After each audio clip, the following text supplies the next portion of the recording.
Дека экинчи наристесин күтүүдө. Кыргыз эстрадасынын популярдуу ырчы түгөлөрү Аваз Акимов жана Айдана Дека учурда экинчи наристесин күтүшүүдө. Азыркы тапта Айдана кош бойлуу Борборуздагы жекеменчик ооруканада дарыгерлердин көзөмөлүндө. Бул тууралуу биздин сайтка ырчы айылдын аяштары Ишеним Булак катары билдиришти. Айдана куттуктайбыз, аман эсен көз жарып алыңыз. Булак Назарбиевич кийже. Алмаз Шаадаев кыз сайкал менен кыз жигит экенин ачыктады. Ырчы Алмаз Шаадаев менен кыз сайкал Кабылова кыз жигит экени буга чейин тар чөйрөдө айтылып келсе, эми баары ачыкталды. Бактылуу түгөйлөр көп жерге жетелешип, бирге коомдук жайларда тамактанып, кинотеатрларга баш багып жүргөнүн көргөнүбүз бар эле. Ал эми Алмаз мырзанын жеке концертинде кыз сайкалга сюрприз жасап, букет гүл тартуулады. Эмне дейбиз, 2 жаш бактылуу болсун. Булак Назарбиевич кийже.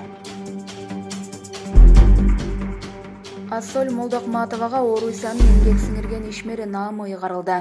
Теле алып баруучу Ассоль Молдокматова Орусиянын эмгек сиңирген ишмери наамын алды. Бул тууралуу ал социалдык тармактагы баракчасына жазды. 8 март аялдардын эл аралык майрамы ушундай жагымдуу кабар менен башталды. Майрамыңыздар менен деп жазган Молдокматова. Булак Назарбиевич кийже.